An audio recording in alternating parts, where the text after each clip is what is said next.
The Kafir Project is the name of a book that I've read recently. I don't do book reviews, and I'm not really going to do a book review here, but it presents an interesting idea that's pretty insightful.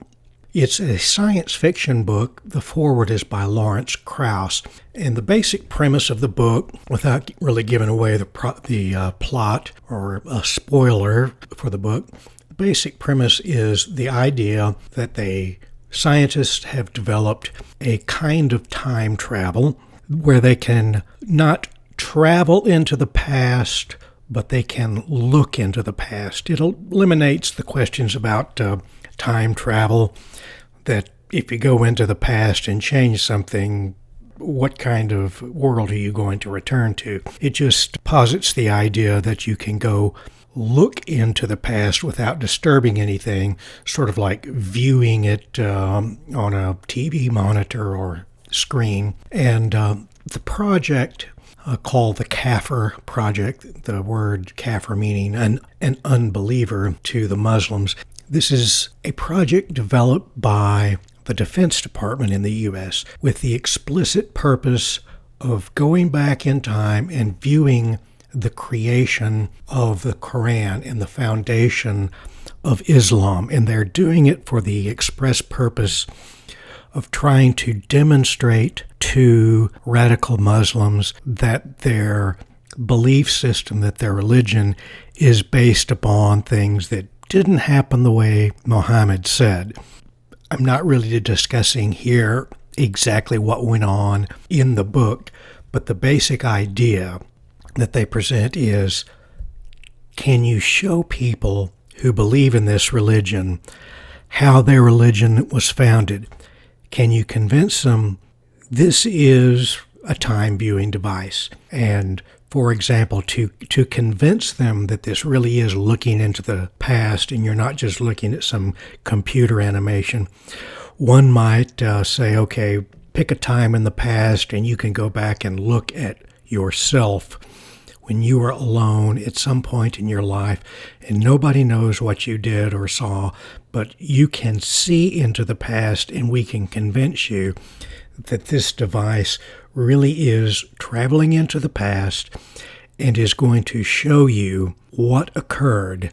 And once you're convinced that it really is looking into the past, could we take you back to the founding of your religion and show you this isn't how it occurred? Because one plot twist in this book is that once they develop the ability to look into the past, to display to radical Muslims how their religion actually got started. I mean, was Gabriel really there reciting to and dictating to Muhammad what he was supposed to write down?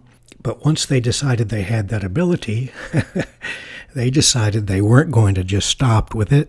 They weren't going to just stop with Islam, and they can view into the past and see this preacher in Palestine speaking to a large group of people and going to a welcoming party in Jerusalem and having a Last Supper and then getting put on trial and crucified, and then the next day he's still hanging on the cross, and the day after, and there's no burial and no resurrection. And you have this prospect of showing people in Christianity as well as Islam, this is what really happened. And that's the point I'm trying to grasp. As I read the book, I began thinking, would it really make a difference? Let me emphasize again, this isn't a book review, and I'm not really telling what happens in the book. It's an adventure, a suspense, a science fiction.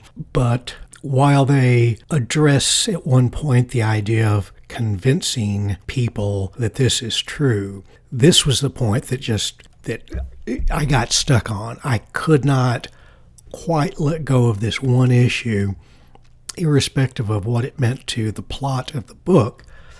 To me, it raised the issue of how much evidence would it take to convince somebody who is a true believer that they're looking into the past and we can prove it to you, and no matter what we do to show you, this is a time machine. It's showing you how, and I'll stick with Christianity rather than Islam, because that's where my past is and the religion that I came out of. How do you convince people that this is true? Because it's been my observation when they started coming up centuries ago with evidence on how old the Earth is and the geologic column, and the Earth isn't anything alike. It's not a flat disk. It doesn't have a dome over it. And I'm thinking to myself, if I were there in this future that they're describing back when I was a Christian, and how I think most Christians would approach this is, okay, you can convince me that I'm looking in the past because you're showing me something that I know occurred.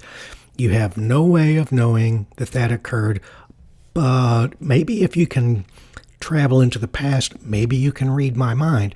Maybe if you can travel into the past, you also have the ability to travel into a parallel universe.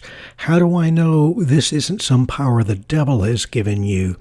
That Satan is showing something here that didn't really happen? Because I guarantee you, from the time they had fossils that didn't fit the creation story, they were saying Satan put those fossils there to confuse you, to test your faith. I really don't think this would make an iota of difference in the nature of the religion. I really don't. Because no matter how real it is, no matter if you got scientists to swear on a stack of whatever scientists swear on, this is looking into the past, people can say, you're trying to fool me. The devil is trying to fool me. This is a parallel universe, and in that parallel universe, there really wasn't a crucifixion of Jesus, or he didn't really rise from the dead. But in our universe, he really did. Or you really can go into the past and look at something that occurred in my past, but the rest of this you're just making up. How can I tell that you're not just fooling me? And people would keep on going on, believing what they've always believed, believing that it was a 6-day creation, if that's what their religion insists they believe. I really think that the amount of evidence we have to contradict their religious beliefs of fundamentalists is already as great as anything we could show them. And that people who are fundamentalist believers in their religion, I don't know what it would take. But I don't think this would do it. I don't think looking into the past and seeing it for themselves would change their mind. People believe, or these people believe, what they want to believe. And seeing it with their own eyes just isn't going to impact them. And that was the one thing that really stood out about the book. And I'm not reviewing the book. I enjoyed it. You might want to read it. I don't really think I've given away enough of the plot to destroy your enjoyment of the book. But it really was an interesting thought experiment. Would this make a difference?